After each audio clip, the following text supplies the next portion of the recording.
Good morning, everybody. This is Carol from TopazMoon Design. I have started a necklace from beads given to me during my trip to the USA by two fabulous ladies that I befriended through Reddit and YouTube videos. I have decided to incorporate beads from both stashes. And I just want to thank you both again, Jane and Deb, for the lovely gift. It's just so generous. So my friend's 60th is coming up, so I've decided to make her a necklace incorporating amethyst, which is her birthstone. Her birthday is in February. She's turning 60, so it's quite a milestone. And I've decided on this beautiful combination of amazonite and sterling silver and pearls. So the pearls were given to me by Deb, and the amazonite and amethyst is from Jane, and sterling silver as well is from Jane via her friend who passed away a few years ago, Linda. This is Linda's stash of beads. I'm also going to use the sterling silver pendant as the centerpiece. And okay, so I have been trying to start a necklace video for the last week, and I don't know what was holding me back. Every time I looked at the new stash of beads, I would just get overcome with emotion. It's a very emotional thing using Linda's beads. So anyway, I will persevere with this necklace. I actually have no idea what I'm doing. Anyway, it is coming along nicely. I have to be mindful to keep things in focus, which is a bit weird. This is not the usual style of jewelry I've been making. I usually do wire work, but this is a very simple beaded necklace. It's just basically stringing beads. I had a fabulous time in the USA. I could have spent so much longer there, but in the end, I was glad I didn't. I came home. I do want to see different things, so I will probably come back. As mentioned in my earlier video yesterday, I did not get to spend as much time with Cindy in South Jersey as I wanted to. Plans have a way of coming unraveled at the most inauspicious moments, don't they? But that just means I have to come back, Cindy. I have to come back for more of that South Jersey hospitality. We had a lovely day anyway. We went to lunch to a local Italian restaurant. We didn't take any photos because it wasn't a social media day. That was during the 4 days that I was in Philly. We went and saw Cindy, I think, on the Saturday. And on the Sunday, I met up with my DC friend, Sally, and had a lovely Italian meal with her as well. So I did meet up with all my friends in the US. So when we landed in LA, I met up with my friend Tatiana and her husband, Sergio. They took us out for the day. We ate some lovely Mexican food, and we actually went to the Getty Villa Museum, a fabulous museum of art and antiquities, absolutely gorgeous. It's near the Pacific Palisades. We saw a few burnt out areas on the way, sadly. Then we came back to the hotel via Rodeo Drive, all the zhuzhi shops. We stayed in a fabulous hotel in West Hollywood called the Chamberlain. I highly recommend it. Then we flew to Anchorage, where I met up with my friend Mel and her partner Terry. We had a nice couple of days there, catching up on the sights. Sadly, I didn't get to see the glaciers because the seaplane had to turn around. All the seaplanes had to turn around because of bad weather closing in, and the visibility was disappearing. So no glaciers for me, unfortunately. I was really looking forward to it. But as I mentioned before, the best laid plans of mice and men, it wasn't meant to be. and safety is an issue, so I'm glad we came back alive. I did get a full refund, so in essence I had a half-hour seaplane flight over Anchorage at the Cook Inlet, and actually it's really beautiful scenery around there, stunning. Then after Anchorage we took the red eye in economy class, a 6-hour flight to Chicago. I will never do that again. I will never fly economy again for such a long flight. No, very bad, traumatizing, a lot of turbulence. Anyway, my friend Lisa came to pick us up early in the morning.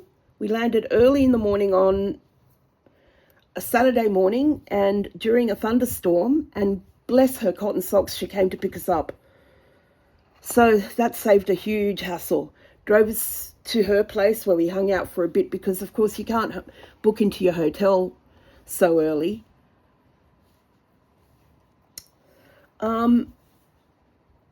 And we had the most gorgeous time in Chicago. I love that place so much. I've gotten a bit lost here.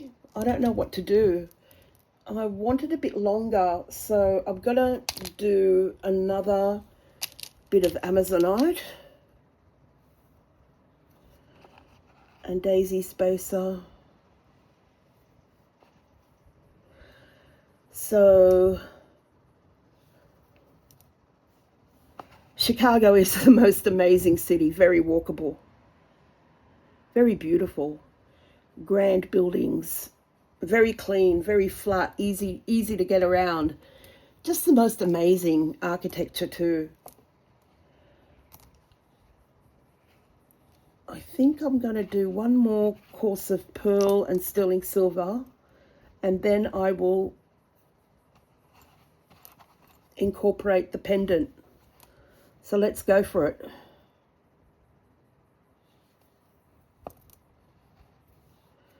I went to the Chicago Institute of Art. It is the most amazing museum. I stood in awe in front of the Chagall windows. Let's have a look how this is going to look. Hanging from between pearls.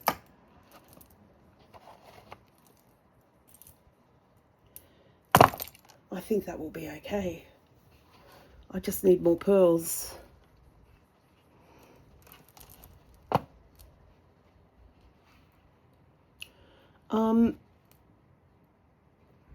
Where was I? Chicago, Chagall windows. We did a lot of walking. We did the architecture boat tour.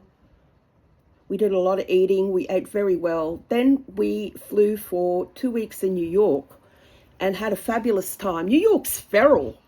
You know, they call it the Big Apple. I call it the Big Scaffold. For such a rich city, I think the people can, afford to maintain their buildings better than they do. The scaffolding there is meant to protect people on the street from falling masonry. They've had a problem with falling masonry, and it actually killed someone from back in the 70s. So their solution was to erect scaffolding and do inspections every year to make sure that the masonry is not going to fall down and kill someone else. Some of those scaffolds, they call them sidewalk sheds, have been in situ for decades, and they are increasing exponentially. So many streets, so many grand buildings at street level are smothered in this unsightly scaffolding. It's just horrendous. Now, that is shameful for such a rich city. The Big Apple, the big scaffold. Think about it, people. You own these beautiful buildings and you smother them in scaffolding because you would rather pay the fees, the scaffolding hire, than fix your buildings. Fix your buildings, people. And while we're at it, can we clean the subway stations? Every time we knew we had to catch a train, I would cringe inside. New York City is a 20 wet wipe a day city. Now that's looking quite nice, isn't it?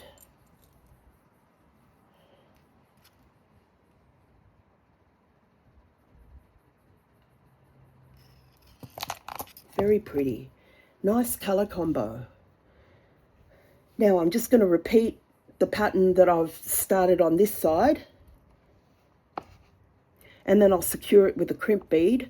So I have to go from here. So daisy, spacer, amethyst. We had many fine lunches in New York. We went to Mizzy in Williamsburg, which is part of Brooklyn, on the Sunday after we arrived. We arrived on I think on a Friday or a Saturday. Yeah, we went to Missy. That was my dad's birthday. And we also went to Le Bernardin, and we also went to many other restaurants.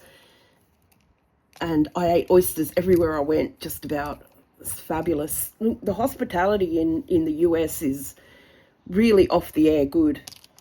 Okay, yes, they work for tips, and it's sad because they don't get enough to live off a normal wage, that they have to live off their tips. It's not a good thing. And mindful of our awful Australian dollar, a lot of them didn't understand when I was trying to explain to them, taxi drivers and people in general. The Australian dollar is only worth 65, 66 US cents, and they go, huh? Well, think about it. It's devalued currency against yours, and they still didn't get it. So tipping is not part of Australian culture, hospitality culture. It's getting there. But anyway, during our trip, everyone got a tip. Everyone got tipped, except retail. I don't think you need to tip your cashier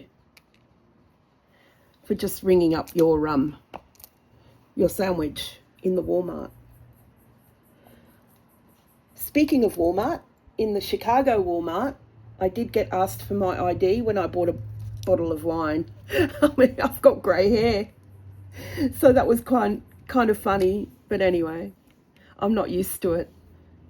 After Chicago, we went to Philly, where I mentioned I caught up with my, sorry, not Chicago, after New York. No, I did meet up with a friend in New York. I have a friend who lives in Jersey City. I met up with her a couple of days, and we had a fabulous time.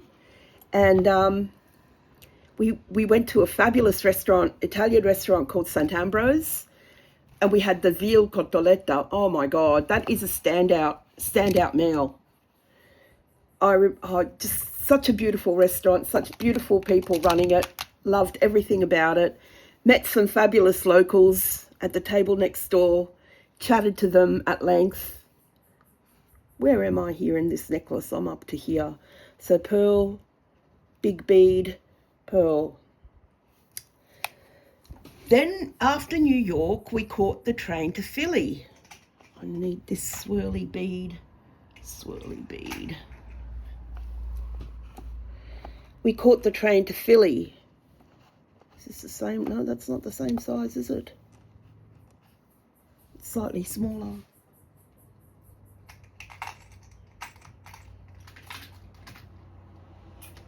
And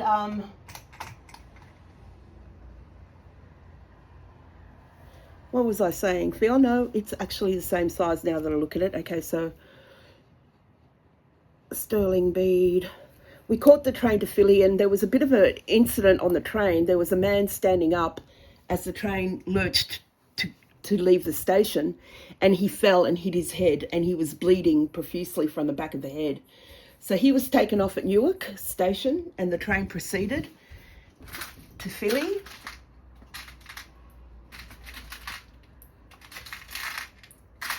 And in Philly, as I mentioned, I met up with my friend Cindy in South Jersey and my friend Sally from DC, who drove down like 3 hours to come and have dinner with us. Oh, while I was in New York, I went to the 3 big museums, the Met, MoMA, and the Guggenheim. Fabulous. I gorged myself on art this trip. Food and art. That was the theme. And I think we did it well. I think we did it very well. This necklace is coming along quite nicely. Philly is a fabulous city. The Rodin Museum blew me away. What a gem. I would return in an instant. And they have this place called the Reading Terminal Market. It's an old train depot, a freight train depot from the old days. And they've converted it and repurposed it to a foodie market. So there's a lot of fresh food and there's a lot of food, cooked food, different vendors. And I had oysters there twice.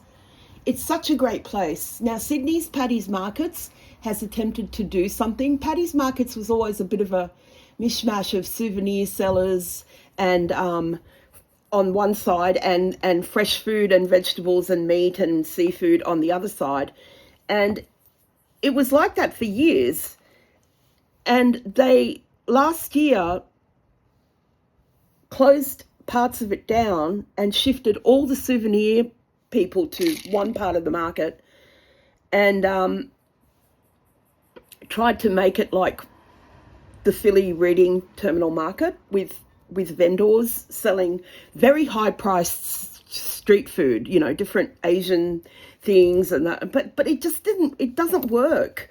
It's too expensive, and it's in Chinatown where, you know, Chinatown is the centre of cheap eats in Sydney. Why are we going to eat expensively in this place? It's like a pretty piss-poor excuse for Reading Terminal Market. So there you go. I've said my piece. Yes, I'm very opinionated, and most people who know me know that about me, and forgive me, not everyone. I won't apologise for my exuberance. I won't apologise for being me. I don't like being censored. I don't like being told I'm too much. I don't like being told that I'm ugly drunk when I was just tipsy. Maybe that's a story for a different day.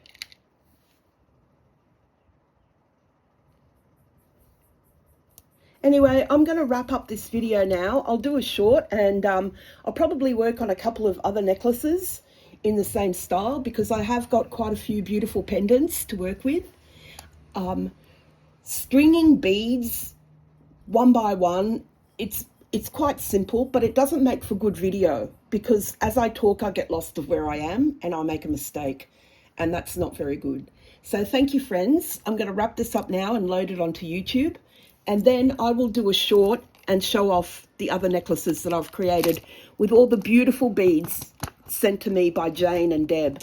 And every time I look at Linda's beads sent to me by Jane, I marvel at the quality. And that lady had amazing taste in beads. Bless. All right, everyone. See you again soon.